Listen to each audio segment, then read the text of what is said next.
Kirchhoff का first law base था conservation of charge पर और सेकंड लॉ बेस था कंजर्वेशन ऑफ एनर्जी पर।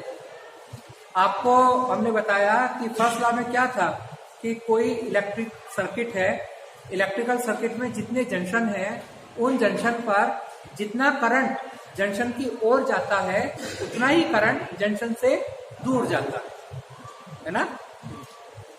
Algebraic sum of electric currents at any junction is 0 बताया था आपको। सेकंड में बहुत अच्छी बात बताई, सेकंड में बताया कि कोई इलेक्ट्रिकल सर्किट है, उस इलेक्ट्रिकल सर्किट में कई लूप्स हैं।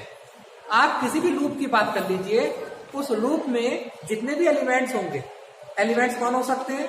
रेजिस्टेंस हो सकता है, इंडक्टर्स हो सकते हैं, कैपेसिटर्स हो सकते हैं, सिंपल वायर भी होते हैं, उनका रेजिस्टेंस ही होगा, यही तो होता है। तो जित सेल्स है, बैटरी हो सकती है, तो उन सबके अक्रॉस एक लूप में जितने एलिमेंट्स होंगे उन एलिमेंट्स के एंड्स के बीच आप पोटेंशियल डिफरेंस कैलकुलेट कर लीजिए, उनका सबका सम क्या होगा? 0। यही तो बात हुई थी। अब न्यूमेरिकल पोर्शन पे जाने से पहले हम आपको बताते हैं कि किसी भी इलेक्ट्रिक सर्किट में पोटेंशियल का जो फॉल है, पोटेंशियल किस तरह से चेंज होता है वो आपको बताएं। जैसे मान लीजिए सर्किट है भैया, ये देख लीजिए ध्यान से आप,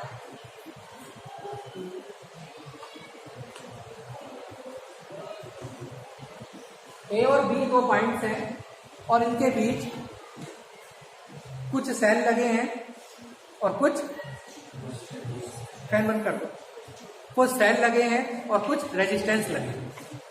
ये सेल 6 वोल्ट,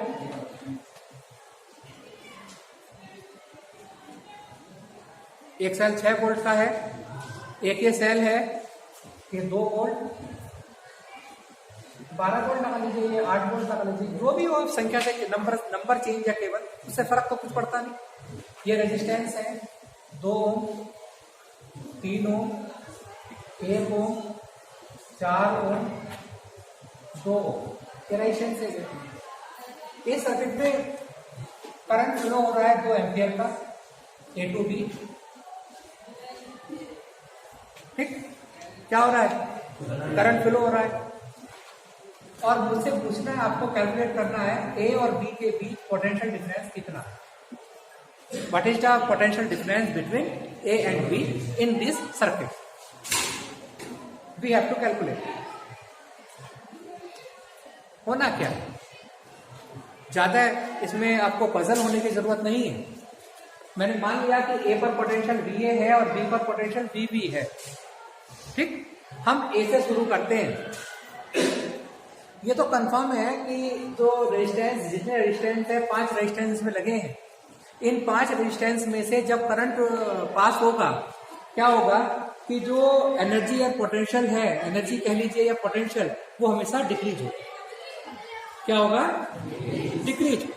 एनर्जी या पोटेंशियल, रेजिस्टेंस का तो मतलब भी वही है, पर रेजिस्टेंस का मतलब क्या है? अपोजिशन। करंट फ्लो होने में अपोज करता है या सपोर्ट करता है? रेजिस्टेंस कोई करंट कंडक्टिविटी के लिए सपोर्टिव थोड़ी है। क्या है? रेजिस्टेंस का मतलब तो क्या है? ज्यादा रेजिस्टेंस होगा तो क्या होगा? ज्यादा अपोजिशन है, कंडक्टिविटी होगी नहीं। क्लियर है? नहीं तो नोट्स है कुछ आपके लिए, आप इजीली उसे कर पाओगे। Going across resistance decreases energy potential. अगर हम रेजिस्टेंस के अक्रॉस जाएंगे, रेजिस्टेंस को हम क्रॉस करेंगे, तब क्या होगा? तब क्या होगा? Energy potential decreases. एनर्जी या पोटेंशियल क्या होगा? घटेगा। When a current across a cell positive to negative, यदि सेल लग रहा है सर्किट में और हम पॉजिटिव से नेगेटिव की तरफ जा रहे हैं, ये सेल हम पॉजिटिव से नेगेटिव तरफ जा रहे हैं, तो इधर की बात कर रहे हैं। अगर इस डायरेक्शन में करंट फ्लो हो रहा है तो हम कहाँ जा रहे हैं? पॉजिटिव से नेगेटिव, पॉजिटिव से नेगेटिव। ये सेल अपोजिशन लगा है, ये कहाँ जा रहे हैं? नेगेटिव से पॉजिटिव जा रहे हैं। परंतु अगर हम पॉजिटिव से नेगेटिव तरफ जा रहे हैं, it loses energy. It loses energy potential equal to V of cell. Cell का जो ईएमएफ है, सेल का यह ईएमएफ कितना है 6 वोल्ट। कहने का मतलब ये है अगर ये सेल 6 वोल्ट का है और करंट फ्लो हो रहा है इस साइड से इस साइड, पॉजिटिव से निगेटिव हम जा रहे हैं, तो पॉजिटिव से निगेटिव जाने में क्या होगा, एनर्जी लॉस हो जाएगी, लूज हो जाएगी और energy loses by 6 volt, potential decreases by 6 volt. और अगर ये 12 वोल्ट का होता तो हम कहते हैं पोटेंशियल डिक्रीजेस बाई 12 वोल्ट। बात समझ में आई आपको नहीं? और अगर यही सेल उल्टा आपका लगा होता, आप अगर निगेटिव से पॉजिटिव की तरफ जाएंगे तो क्या होगा, अब मैं कहता कि एनर्जी पोटेंशियल गेन हो रहा है, मैं लिखता यहां पर क्या लिखता, पोटेंशियल गेन बाई 6 वोल्ट। बात क्लियर हुई या नहीं हुई? क्लियर हुई? एक मैंने लिख दिया तो अपोजिट इसका उल्टा अपने आप नोट कर लेंगे। क्या लिखेंगे उसमें, when a current across a cell negative to positive, it loses नहीं आएगा, it gain energy of the potential equal to V of cell. पर जितने का सेल ईएमएफ होगा, सेल का जितना भी पोटेंशियल होगा, पोटेंशियल डिफरेंस उसके सिरों पे रीच होगा, उतनी एनर्जी गेन हो जाएगी। बात क्लियर हुई आपको नहीं हुई? क्या बातें बताई हमने? क्या बताया हमने? ये बताया कि अगर हम किसी रेजिस्टेंस पे जाते हैं, अगर करंट रेजिस्टेंस में फ्लो होता है तो पोटेंशियल हमेशा डिक्रीज हो, पोटेंशियल हमेशा। और अगर हम क्या करते हैं, किसी सेल के अक्रॉस जाते हैं तब क्या होगा, अगर हम पॉजिटिव से निगेटिव की तरफ जा रहे हैं, अगर हम पॉजिटिव से निगेटिव की तरफ जा रहे हैं तो एनर्जी लॉस होगी, एनर्जी लूज होगी। और अगर हम निगेटिव से पॉजिटिव जा रहे हैं, सीधी सीधा सा फंडा है, पॉजिटिव से निगेटिव जाओगे लूज ही होगी ना। अब आप इसे देख लीजिएगा आराम से। जो एग्जाम्पल हमने आपको दिया है उस एग्जाम्पल को हम आपको समझाते हैं, ध्यान से ध्यान देंगे पूरा, पजल ना वही है। ए पर पोटेंशियल कितना है, बी ए, सिमेट्री चलते हैं। आगे करंट 2 एम्पियर गया 2 ओम पर, आप बताइए 2 ओम आया, इस 2 ओम एम्पियर 2 ओम में 2 ही एम्पियर जा रहा है, कितना एम्पियर, ये आई की वैल्यू है, ये आर की वैल्यू है, कितना पोटेंशियल ड्रॉप होगा, V आई आर होगा। क्या हुआ, 2 into 2 4 है ना, और 4 वोल्ट पोटेंशियल लूज होगा या गेन होगा, लूज होगा। क्यों होगा, नहीं यार, माइनस प्लस इसमें कहाँ है, रेजिस्टेंस है, रेजिस्टेंस में कहाँ माइनस प्लस है, रेजिस्टेंस में जा रहा है। क्या बात आप बोल रहे हैं, आप क्या बात बोल रहे हैं, ये जब रेजिस्टेंस के अक्रॉस जाएगा तो हमेशा ही पोटेंशियल क्या होगा, लूज होगा, एनर्जी हमेशा क्या होगी, कम होगी। भाई रेजिस्टेंस का मतलब क्या है, अपोजिट, जहां अपोज होगा वहां एनर्जी बढ़ेगी। क्या, अगर अभी आप चिल्लाने लगे क्लास में, शोर ज्यादा करने लगे, तो क्या मैं, मेरी कंडक्टिविटी क्या मैं ज्यादा अच्छा बोल पाऊंगा, फिर आपके शोर में कब क्या रह जाएगी मेरी आवाज। आप सैकड़ों लोग बैठे हैं, तो V A minus 2 into 2 I R लगेगा ना, 2 into, क्लियर हो गया बात। अब हम यहां से यहां गए, इस सेल पर गए, इस सेल कितने वोल्ट का सेल है, 6 का, 6 वोल्ट का सेल है। इस 6 वोल्ट के सेल में पॉजिटिव से निगेटिव जा रहे हैं। जब हम पॉजिटिव से निगेटिव जा रहे हैं तो क्या होगा, हमारा पोटेंशियल कम होगा, और पोटेंशियल कितना कम होगा, 6 वोल्ट। क्लियर है, माइनस को लगाया, पता चला। फिर हम कहा आ गए, 3 ओम में, 3 ओम में फिर क्या होगा, फिर पोटेंशियल डिक्रीज होगा। कितना पोटेंशियल डिक्रीज होगा, 2 into 3। क्लियर, माइनस क्यों लगाया, पता चला क्यों लगाया। फिर आगे आए हम, फिर पॉजिटिव से निगेटिव जा रहे हैं, ना पॉजिटिव से निगेटिव, कितने वोल्ट, 12। फिर -12 आया, आगे फिर 1 ओम आ गया। 1 ओम में क्या होगा, -2 into 1। भाई करंट तो 2 एम्पियर है, करंट तो कितना है। फिर आगे गए, परंतु यहाँ कहा जा रहे हैं निगेटिव से पॉजिटिव, तो क्या हुआ, पोटेंशियल इंक्रीज होगा। क्या लिखे, प्लस। फिर आगे जा रहे हैं, माइनस माइनस, फिर आगे गए 2 ओम। बात क्लियर हुई नहीं हुई? और ये सब इक्वल हो जाएगा बी पर पोटेंशियल।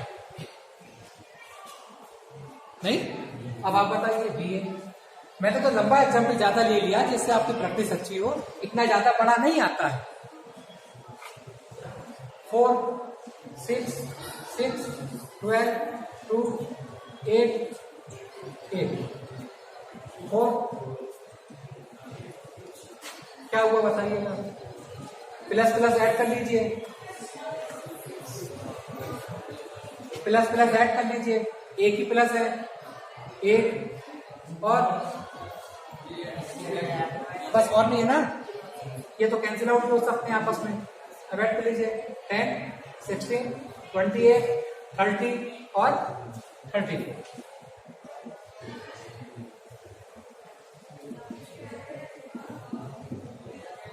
ये 34 वोल्ट का पोटेंशियल डिफरेंस आया ए और बी। बात क्लियर हुई है नहीं? एक छोटा सा एग्जांपल और हम ले लेते हैं।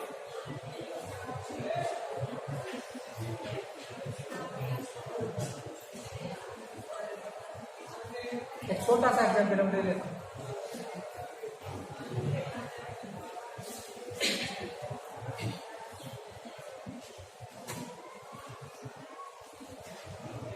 ए और बी है, नहीं? करंट फ्लो हो रहा है 2 एम्पियर, ये 3 वोल्ट हो गया, 6 वोल्ट, ये 4 वोल्ट हुआ। कितना भी ले लीजिए, उसे नंबरिंग है, 1 ओम 2 ओम 3 ओम। और पोटेंशियल डिफरेंस पूछा गया है बी पर। ऐसा भी आ जाता है कि ए पर पोटेंशियल डिफरेंस दे दिया गया आपको, ये कह दिया गया कि ए पर पोटेंशियल 20 वोल्ट है और बी पर पोटेंशियल आप कैलकुलेट कीजिए। बहुत ज्यादा इस टाइप के सवाल आ जाते हैं। कभी कभी कह देगा बी पर पोटेंशियल आपको दे दिया गया और ए पर कैलकुलेट कीजिए। कभी कहा जाएगा इन्हीं के बीच बताइए, 2 पॉइंट कहीं भी दे देते हैं। समझ में ना बात आ रही है नहीं आ रही है? आपको कुल मिलाकर आपको केवल एक ही पॉइंट पर ध्यान देना है कि जब हम अक्रॉस जाएंगे रेजिस्टेंस के तब पोटेंशियल डिक्रीज होगा, और अगर हम जाएंगे सेल के क्या होगा? अगर हम पॉजिटिव से नेगेटिव जा रहे हैं तो पोटेंशियल डिक्रीज होगा, और अगर हम नेगेटिव से पॉजिटिव जा रहे हैं। अब ये बताइए आप कितने एलिमेंट इसमें हैं? 3 वोल्ट, 1 ओम, 6 वोल्ट, 2 ओम, 4 वोल्ट, 3 ओम। ए पर पोटेंशियल सपोज करो वीए है, वीए के आगे हम यहाँ गए ना, प्लस से माइनस जा रहे हैं, क्या होगा? प्लस से माइनस जा रहे हैं तो 3 वोल्ट का पोटेंशियल डिक्रीज होगा या इंक्रीज होगा? डिक्रीज होगा। तो क्या लगाएं? माइनस। फिर आ गया, आया ना? अब 1 ओम में चले गए, 1 ohm resistance 1 ohm, current 2 ampere, V equal to IR, V equal to IR होता है ना? पढ़ा नहीं है क्या आपने? क्या हुआ फिर? Minus 2 into 1। माइनस क्यों लगाया? रेजिस्टेंस के अक्रॉस जाएंगे, एनर्जी तो लॉस होगी होगी। फिर निगेटिव से पॉजिटिव जा रहे हैं, क्या होगा? प्लस। रेजिस्टेंस आ गया, क्या लगाएंगे? माइनस। करंट है 2 into 2। फिर पॉजिटिव से निगेटिव जा रहे हैं, फिर माइनस। फिर रेजिस्टेंस आ गया, फिर माइनस।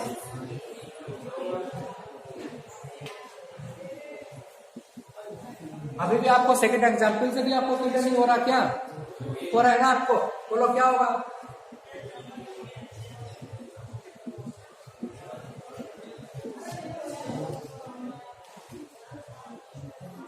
अब ऐड कर लीजिएगा, 3 2 5 9 13। VA की वैल्यू दे रखी है आपको।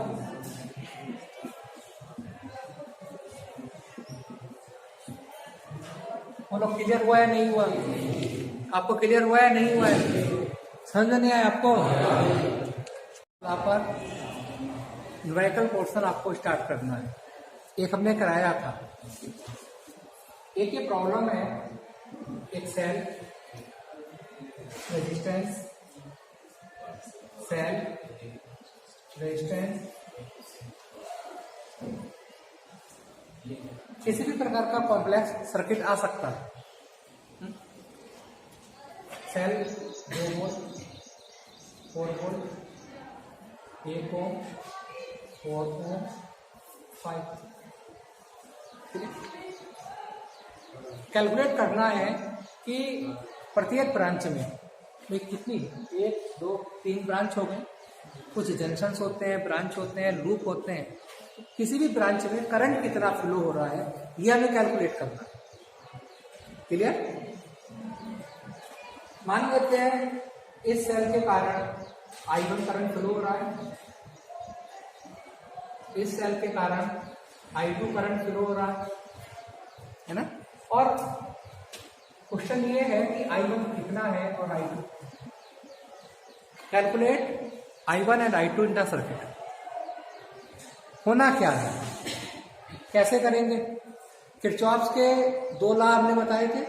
किरचॉफ का फर्स्ट लॉ क्या बताया था? क्या बताया था? किसी भी जंक्शन पर, बिल्कुल ठीक, आने वाला करंट और जाने वाला करंट बराबर होता है, ये बताया था। या ये भी कह सकते हो कि किसी भी जंक्शन पर जितनी भी करंट्स हैं जो उससे पास आउट होती हैं उन सभी का एल्जेब्रिक सम 0 होगा। बहुत अच्छी बात आपको याद है। सबसे पहले हम क्या करेंगे, करंट की डायरेक्शन में दिखा देंगे। करंट कहाँ फ्लो होगा? हमेशा पॉजिटिव टर्मिनल से बाहर की। भाई ये सेल का पॉजिटिव टर्मिनल है, आउटवर्ड, पॉजिटिव टर्मिनल है, आउटवर्ड। इस जंक्शन पर किरचॉफ्स लॉ आप अप्लाई कीजिए। कितना करंट आ रहा है? I। कितना करंट आ रहा है? इस जंक्शन से जाने वाला करंट कितना होगा? इन दोनों का सम होगा, यही तो होगा। सबसे पहले ये कार्य करें, किरचॉफ फर्स्ट लॉ अप्लाई करें। 5 ओम में I1 प्लस I2 फ्लो हुआ, इस पॉइंट पर जाकर क्या होगा? इधर से आ रहा है I1 प्लस I2, क्योंकि इस पूरी ब्रांच में I1 प्लस I2 ही फ्लो होगा। इस पॉइंट पर जाकर क्या हुआ? ये इधर को चला गया I2 और दिस वन। बात क्लियर है आपको या नहीं? समझ में आ गया आपको? बहुत टिपिकल एग्जाम्पल है पर बहुत इजी इसका मेथड होगा, आप उसे ध्यान से समझिएगा। सबसे पहले क्या कार्य बताया मैंने आपको, क्या करेंगे सर्किट में आप? करंट की डायरेक्शन देखें, किरचॉफ फर्स्ट लॉ अप्लाई करेंगे। कर दिया आपने? कोई प्रॉब्लम? अब क्या करना है, इन 2 लूप में, पहले लूप में करंट की डायरेक्शन को एक फिक्स कर दो आप कि भाई हम मान रहे हैं कि करंट इस डायरेक्शन में फ्लो हो रहा है, या तो क्लॉकवाइज या एंटी क्लॉकवाइज। ठीक, वो मानो मन में डायरेक्शन। कौन सा डायरेक्शन मानो? जो सर्किट में जाता हो। अब जैसे इधर को करंट आ रहा है तो हम एंटी क्लॉकवाइज इधर को मान लेते हैं लूप की डायरेक्शन, करंट की डायरेक्शन। कर लिया? अब इस लूप की हम बात करते हैं, नाम दे देते हैं इसे हम कुछ A B C D E F। Clear? Suppose करो मैं A से शुरू, B से शुरू होता हूँ लूप, या A से शुरू होता हूँ, कहीं से भी शुरू कर लीजिए। A से शुरू करते हैं loop A B C D E। Clear? Current की क्या डायरेक्शन है? ये है, ए से चलते हैं। किससे? ए से। Kirchhoff second law, Kirchhoff voltage law, KCL Kirchhoff current law, KVL Kirchhoff voltage law. लगाया? अब यहां से हम शुरू होते हैं, इधर को चलते हैं A B। कौन सा टर्मिनल आया? कौन सा टर्मिनल आया? पॉजिटिव या नेगेटिव? जो टर्मिनल आता है वो ही पॉजिटिव ले लीजिए। अगर पॉजिटिव आया तो पॉजिटिव और नेगेटिव आया तो नेगेटिव। क्लियर? पॉजिटिव टर्मिनल था तो क्या लिख दिया मैंने? +4। नेगेटिव टर्मिनल पहले आता तो क्या लिखा? माइनस। इधर कोई क्यों चला? क्योंकि मैंने करंट की डायरेक्शन ये मान ली। ठीक, रेजिस्टेंस में क्या होगा? अगर करंट की डायरेक्शन आपने ये मानी है, इस डायरेक्शन में जो रेजिस्टेंस में करंट फ्लो होगा तो हम पॉजिटिव लेंगे, और इसके अगेंस्ट होगा तो हम निगेटिव लेंगे। बात समझ में आई आपको? हम डायरेक्शन अगर ऐसे लेते तब क्या होता, जो इस डायरेक्शन में करंट जाती पॉजिटिव, अपोजिट होगा तो बात समझ में आया आपको? मैं जो हमने डायरेक्शन करंट की मानी है मनी मन अपने दिमाग में जो हमने सोच लिया वो हमने दिया, तो पॉजिटिव 4 आगे गए 4 ओम करंट इधर को फ्लो हो रही है और हम मान रहे हैं उल्टा, तो क्या क्या होगा, माइनस होगा या प्लस होगा? माइनस। क्या होगा? माइनस क्यों होगा? करंट तो उल्टा जा रहा है ना और हमने सोच रखा है इधर को ले रहे हैं, तो क्या हुआ यहाँ 4 into I2 minus 4 into I2। आगे गए ये 1 ओम आया, 1 ओम में तो डायरेक्शन सही है, इधर कोई हमने मान रखा है, इधर कोई करंट जा रहा है, क्या हुआ 1 इंटू I। कौन सा टर्मिनल आया सेल का? माइनस। मैंने क्या बताया था, अगर माइनस टर्मिनल आया तो ये माइनस पहुंच गए पर वापस is equal to 0 is equal to, बोलो समझ में आया नहीं आया? क्या आया 4 minus 2 2 minus 4I2 plus I1 is equal to 0, I1 minus 4I2 is equal to minus 2। Equation कोई प्रॉब्लम किसी को? अब दोबारा से क्लियर करते हैं, इस रूप की बात करते हैं, इसकी A F E B loop, clear? क्या लिखे? अप्लाई के एन, मतलब किरचॉफ वोल्टेज क्या होता है, सिग्मा बी इक्वल टू 0। कोई भी डायरेक्शन मान लीजिए, हमने पहले ये डायरेक्शन मानी है, करंट भी इसी दिशा में है, तो हम यही डायरेक्शन दोबारा मान लेते हैं मनी, अपने माइंड में हम करते हैं कि ये डायरेक्शन है, क्लियर? चलते हैं कहां से? ए से। कहां गए? F पर, इधर करंट कितना है I1 प्लस I2, और यही डायरेक्शन करंट की है और यही डायरेक्शन हमने मनी मन कंसिडर की है, तो हमारे मन की बात हो रही है ना, जब मन की बात हो रही है तो क्या होगा? पॉजिटिव। क्या हुआ? 5 इंटू, बताइएगा, 5 इंटू I1 प्लस। आगे चलते हैं यहाँ आगे इधर चलेगा, अभी भी करंट की डायरेक्शन वही है जो हम सोच रहे थे, I2 है, किसमें है 4 प्लस 4I2। आगे कौन सा टर्मिनल आया? माइनस, तो क्या लिखेंगे? माइनस। क्लियर है? 5I1 plus 5I2 plus 4I2 equal to 4। 5I1 5I2 4I2 क्या हुआ? 9I2। अब इन दोनों इक्वेशन को सॉल्व कर लेंगे ना, और सॉल्व करके क्या होगा? I1 I2 कैलकुलेट हो जाएगा। इक्वेशन 1 क्या कहती है? I1 minus 4I2 equal to 2 minus.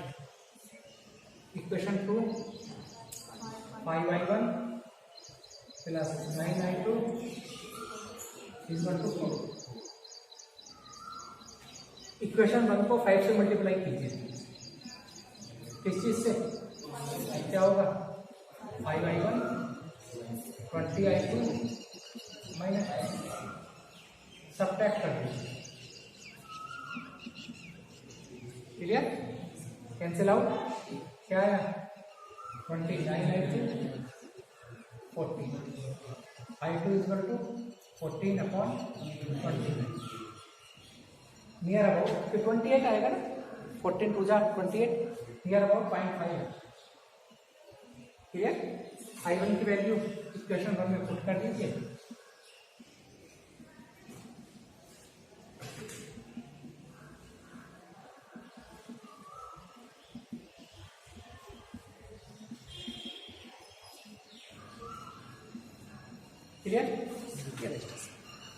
Clear हुआ आपको या नहीं हुआ है? समझ में आया? एक एग्जाम्पल, ये इलेक्ट्रिक सर्किट है, हमें सर्किट में जितनी ब्रांच है उन सभी में करंट कैलकुलेट करनी है। सेल लगे, रेजिस्टेंस लगे। इस सर्किट में 3 रेजिस्टेंस है और 2 सेल्स हैं। इन दोनों सेल के कारण करंट फ्लो हो। मान लिया इस सेल के कारण I1 करंट फ्लो होगा,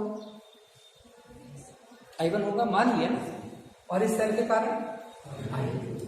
डायरेक्शन इधर को ही क्यों ली मैंने, पॉजिटिव से आउटवर्ड रहता है करंट। ठीक, हमें I1 और I2 ही कैलकुलेट करना है। हमें करना है कैलकुलेट कि I1 कितना है और I2। ठीक, सबसे पहले हम क्या करेंगे, करंट का डिस्ट्रीब्यूशन करेंगे जो कि कर दिया है। फिर हम जंक्शन पर किरचॉफ्स लॉ अप्लाई करेंगे। फर्स्ट लॉ, किरचॉफ्स के 2 लॉ थे, एक केसीएल एक KVL. First KCL means Kirchhoff's current law. इस जंक्शन की अगर हम बात करें, इन दोनों जंक्शन की अगर हम बात करें, मैंने बताया ना पहले जंक्शन पर ही किरचॉफ्स लॉ लगता है ना। तो केसीएल लगाते हैं, यहां से करंट आया I1 इस ब्रांच में, इस ब्रांच से आया I2, यहां दोनों करंट मर्ज हुए ना। ऊपर से क्या आ रहा है I1, इधर से जा रहा है I2, इधर को क्या जाएगा I1 प्लस I2। क्योंकि किरचॉफ फर्स्ट लॉ क्या था, किसी जंक्शन की ओर आने वाला टोटल करंट, जंक्शन से जाने वाला टोटल करंट एक दूसरे के बराबर होगा। इस जंक्शन की ओर करंट आ रहा है I1 और I2, तो जंक्शन से दूर कितना करंट जाएगा I1 और I2। क्लियर। 5 ओम में करंट फ्लो हुआ I1 प्लस I2, इस जंक्शन पर जाकर क्या होगा, इधर को I1 चला गया, क्लियर। वैसे भी जब इस ब्रांच में यहाँ I1 है तो वायर तो वही है, यहां तक भी I1 करंट होगा, इसमें I2 है तो इस पूरी ब्रांच में क्या होगा I2 होगा। क्लियर। ये यहाँ तक किरचॉफ फर्स्ट लॉ अप्लाई करना आया आपको, नहीं आया। अब हम करते हैं कि इस लूप की हम बात करते हैं। मैंने क्या बताया था फर्स्ट प्रॉब्लम में, मैंने बताया था कि अपने माइंड में, अपने दिमाग में हम क्या करते हैं, एक कोई भी करंट की डायरेक्शन को कंसीडर कर लेते हैं। भाई ये हमारी मेन डायरेक्शन है, या तो क्लॉकवाइज या एंटी क्लॉकवाइज। कोशिश ये करते हैं डायरेक्शन को मानने के लिए कि जो ऑलरेडी डायरेक्शन हो ज्यादातर वही मान ले। अगर आप इस लूप को ध्यान से देखते हैं, क्या करंट है इधर को है फिर इधर को, तो यही करंट मान लेते हैं, मनी मानो हमने यही डायरेक्शन का बना दिया। ठीक, अब इस डायरेक्शन में अगर रेजिस्टेंस में करंट फ्लो हो रहा है तो पोटेंशियल डिफरेंस क्या लेंगे हम, पॉजिटिव। बताया था ना, इस लूप को मान लेते हैं ए बी सी डी ई। ठीक, फर्स्ट लूप की बात करते हैं, loop A B C F A. K V है Kirchhoff voltage law, sigma V is equal to 0 हुआ। बोलिए, ए से चलते हैं, इसी डायरेक्शन चलना पड़ेगा। क्यों चलना पड़ेगा, हमने यही डायरेक्शन मानी है, बताइएगा। ए से एफ गए, कोई है ही नहीं ना, कोई एलिमेंट नहीं है। एफ से इधर जाएंगे तो क्या होगा 5 ओम। 5 ओम में करंट कितना फ्लो हो रहा है I1 प्लस I2। बताइए पॉजिटिव टू या निगेटिव, पॉजिटिव, क्योंकि करंट की दर को फ्लो हो रहा है और हमने करंट की डायरेक्शन की कंसीडर की। तो क्या होगा 5 इंटू I1 प्लस, यहां तक आ गए, इसमें कोई एलिमेंट नहीं चाहिए। इसमें करंट फ्लो क्या हो रहा है 3 ओम में I1 प्लस लूंगा, प्लस क्यों ले रहा हूं, इसी डायरेक्शन में। यहाँ कौन सा नेगेटिव पड़ा, टर्मिनल आया रास्ते में, कौन नेगेटिव, क्या लूंगा -5I1 plus 5I2 plus 3I1 is 3I1 5I1 क्या हुआ 8I1 प्लस 5I2। तो प्रॉब्लम। अब दूसरे लूप की बात करते हैं, बोलिए लूप एफ, या ये कोई लीजिए ना, F E B C F, Kirchhoff voltage law. बोलिए क्या हुआ, sigma V is equal to 0। इधर को मानते हैं, देखो इधर को डायरेक्शन है ज्यादातर, इधर जा रहा है, ले रहे ना, इधर को मान लेते हैं उल्टा। कोई जरूरी नहीं है कि उसमें हमने इधर को माना तो उसमें भी उधर को माने। एक में अगर हमने क्लॉकवाइज माना है तो दूसरे में एंटी क्लॉकवाइज ले सकते हैं। और दोनों में क्लॉकवाइज भी ले सकते हैं और दोनों में एंटी क्लॉकवाइज भी ले सकते हैं। बस एक डायरेक्शन कंसिडर कर लीजिए। बोलिए 5 ओम में क्या है, 5 इंटू I1 प्लस, ये हो गया। सी पर कोई एलिमेंट नहीं, इधर कोई एलिमेंट नहीं, इधर बताइए 2 इंटू, कौन सा टर्मिनल पहला आया रास्ते में, नेगेटिव आया, बोलो क्या लिखते हैं, -6, 5I1 5I2 2I2 is equal to 6, 5I1 plus 7I2 is equal to 6। इन दोनों इक्वेशन को सॉल्व करना है, कर लेंगे आप लोग। कैसे करेंगे, यहाँ पर 8I1 है, यहाँ 5I1 है, 1 को मल्टीप्लाई करेंगे 5 से और 2 को मल्टीप्लाई करेंगे 8 से, कीजिएगा 40I1 plus 25I2 equal to 20, 40I1 plus, बोलिएगा 35 नहीं 8 से कर रहे हैं ना, क्या आएगा बताइएगा, 56I2 इक्वल टू 48, सब्ट्रैक्ट कर दीजिएगा, कैंसिल आउट, 56 बताइए क्या बचा, 31I2 minus 28, I2 equal to 28/31 ampere. और I2 की वैल्यू आप क्या कर देंगे, इक्वेशन 100 पुट कर दीजिएगा, I1 कैलकुलेट हो जाएगा। कर लेंगे ना आपको।